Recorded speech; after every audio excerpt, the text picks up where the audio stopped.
face again. I know my pride was mine. You gotta get us some mine. I'm a blind, so very blind. I'm a man, and you see I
con gái nói hai là một,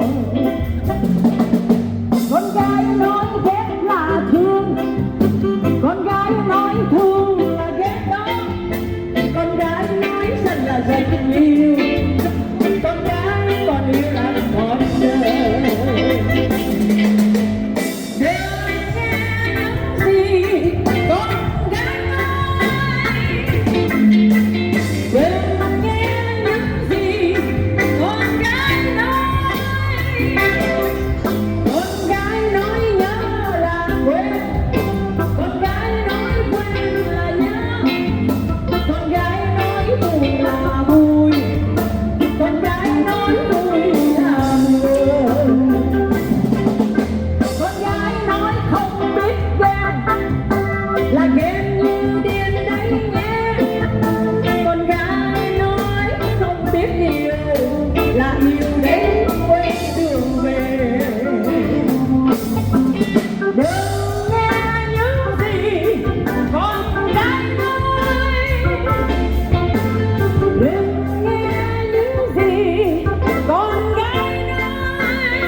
Đôi mắt em đây sẽ hiểu được trong trái tim mẹ. Hãy nhìn vào đôi mắt em đây.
xuân mà yêu năm em khó khăn sau mấy năm cuộc đời vì xa em rồi anh biết không thương ai nên khi yêu nhau thì yêu cho trọn đời em ơi ta sống được bao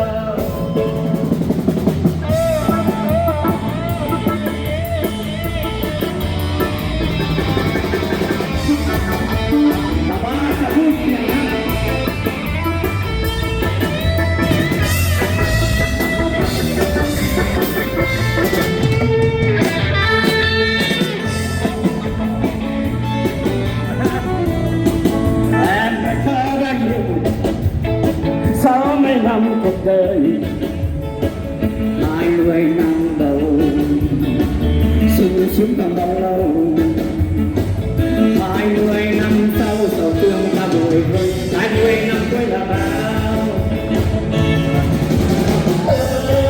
là thế người sống không được bao là bao đời không lâu là thế được bao năm sống mà yêu nhau em ơi khó khăn sau mấy năm cuộc đời khi xa em rồi em biết yêu thương ai nên khi yêu nhau thì yêu cho trọn đời em ơi ta sống một bao nên khi yêu nhau thì yêu cho trọn đời em ơi ta sống một bao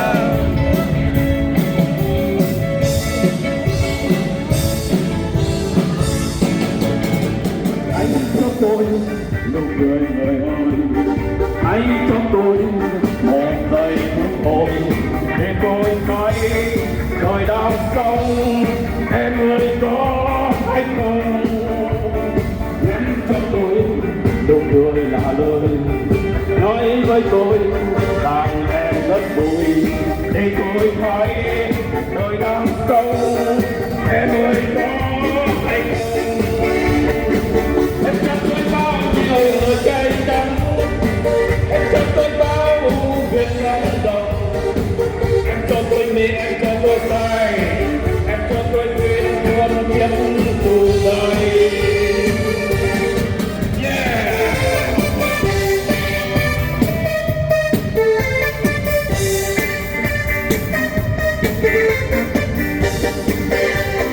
mong cô em chiều nay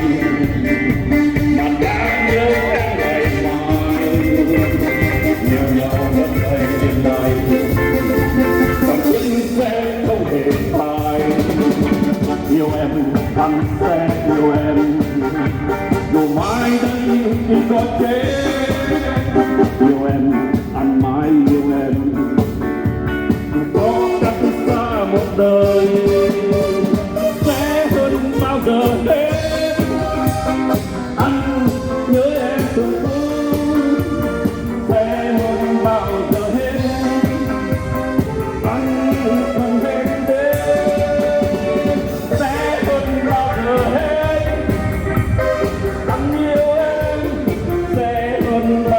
hết hơn hết những gì em có trên đời này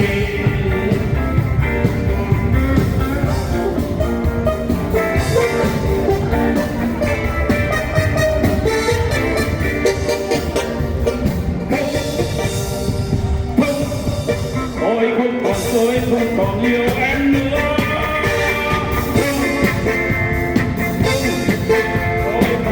tôi không còn yêu em nữa tôi không còn yêu em nữa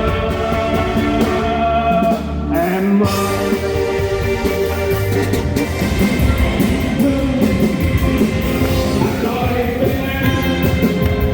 Hãy subscribe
sẽ có được con xiên là mình anh chị thiên nam. Hey! Chắc chắc chả một mùa xuân mới trải về. Cảm ơn tất cả quý vị đã tới đây. Việt Nam hai làng tại Pháp.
thời gian đã tới đây mình đã mất nỗi vui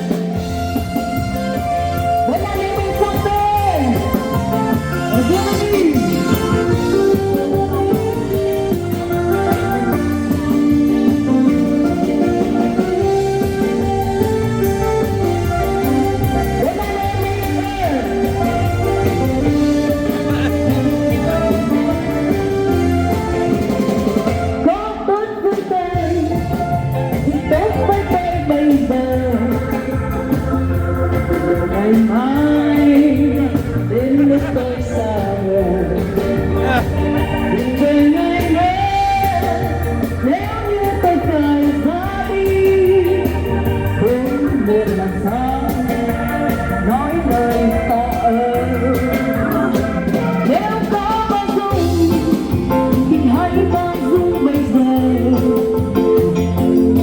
ngày mai lúc tôi gặp lại đừng để ngày mai có khi tôi nằm dưới một tôi chẳng làm sao ta lối đừng ra một đôi ta và ra một đôi vui xin ra một đôi ta một buổi mơ vui có nhớ thương tôi thì đến với tôi bây giờ điều ngày mai ước mơ tôi đẹp ngài nhưng đời ngày mai nếu như tôi định buông tay trôi cả thời đâu trốn vào bờ mưa nếu có yêu tôi thì hãy cứ tôi bây giờ để ngày mai ước tôi qua đời đời ngày mai là một đêm vui vì rằng một nói ta đồng đường trái vui la la la la la la la la la la la La la la la la. One more song. It was a great wedding in the old folks with some will. We used to sit up together, truly loving our background. It was a hard one of farming. We didn't rock ourselves.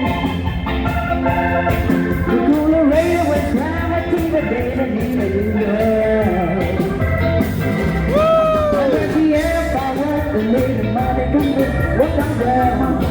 Il a laissé tes camarades. C'est la vie, c'est du over. Don't say you never can tell. They had a hard fight for our baby, really very fine.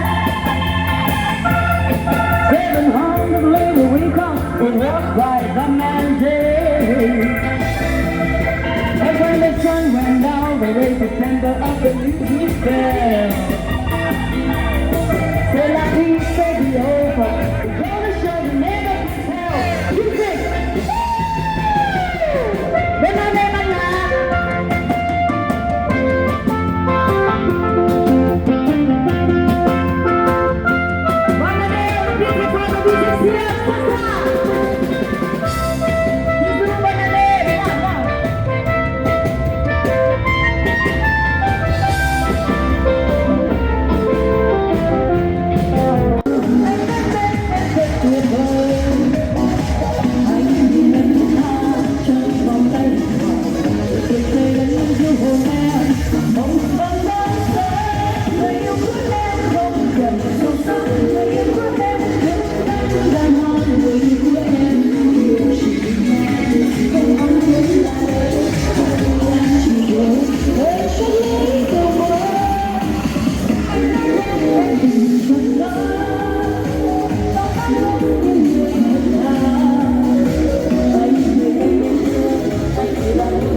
upside down. Then turn me inside out and round and round. Why are you proud of me? You give a love, sing to me. Come and love you proud of me. I say to me respectfully. I say that you proud of me. You give a love, sing to me. Come and love you proud of me. I say to me respectfully. The one who can sing now.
Play the funky music to the